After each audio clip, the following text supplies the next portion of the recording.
یعنی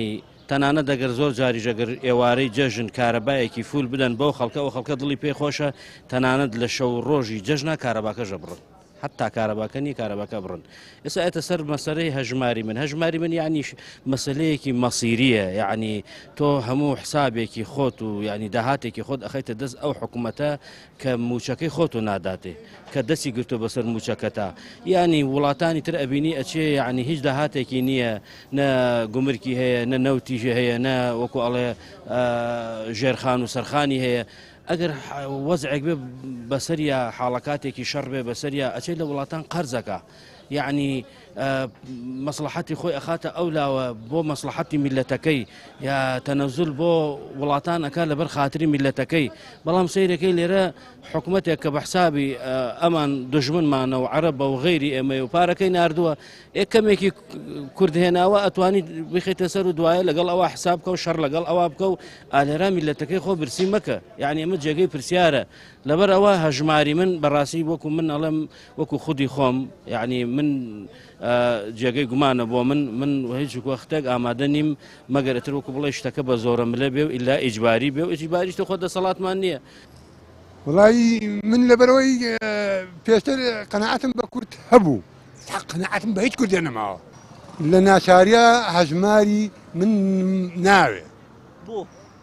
لەبەرەوەی 31 ساڵە هەر بە جددی یعنی وەکو ئەوە نییە وەکو ئەوە نییە بڵێم کە خەڵق مادام لە سەردەمیەتی هەر لە 31 ساڵە منیش هەروە بڵێم هەر بە واقعیان وایە ئەبێ ئێستا سەداها بەنداومان هەبیە کەسەڵێ هەژماری من هەژماری دزینە لای تۆش وایە؟ واللهی هەموو شتێک بووە بە دزین یعنی بەڕاستی ڕاست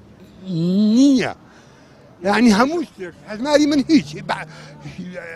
هەژماری من هیچێکە لەو شتانەیکە یعنی لەو شتەقرەبانەیکە وڵا هەژماری من دزیەکە یعنی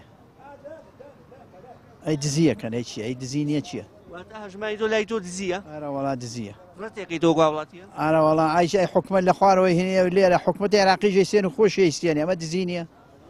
دزیە بەتەشیر لەبەرێکە حکومەت متمانە لێ خەڵک نەماوە لەبەرێکە چەند ساڵە بچەی خەڵک پاشەکەوتەکەوە نایەت ئەوە هەروەها بانکە حکومیەکان جقی سیقت متمانەی دەوڵەت چکە حکومەت ئینانەکات پاڵبشتیان نەکات بانکە ئەهلیەکان زیاتر متمانیان لەسەر پایەکردنی پارەیە لەبەرەوەی کە بانکە ئەهلیەکان ئەو نانیکە ئەو ئۆڤەرانەی کە لە بانکی حکومیە هەیە لە بانکە ئەهلیەکانانی وەکو پێشنی زەواج و پێشنی خانوبەرە و زۆر لە پێشینەکانی تر لەبەرێکە بانکەکان عادی حکومەت پۆستەریانەکە پژیریان نەکات بەڵام بانکە ئەهلیەکان وانین هەژماری من ڕەتەکەیتەوە هەموو شێوەیەک بەڵێ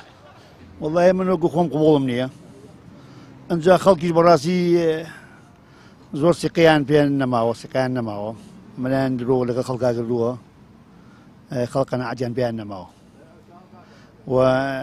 ناژوێرێ پارە لەو بانکەیە دابنێ یا هەژمارەکە بچێت سەر ئەو بانکە ترسی ئەوەی هەیە موچەکەیان نەهاتێ یا لێی ببڕێ یا کێشێکی هەبێ لەگەڵ حکوومەتە پارەی کارەبا و ئاو ئەمانەی لابێنێ یابێ لەوانەیە هەمووی لێ ببڕن و ئیتر ئاوای لێ بکەن بۆ باوەڕم بێ خەت وەکو عێراقی بێکرێ ناوەک عێراقی پێ ناکرێ عێراق سەیریگە هەموو ماگە مەعاشی خۆیە لە کاتی خۆیان هەموو کاتێک ماشۆرەکانی دڵخۆشن ئێرە 4 مانگ جارێک 3 مانگ جارێک ئەم هەژماری چی؟ چێ دەسە چی هەژمار؟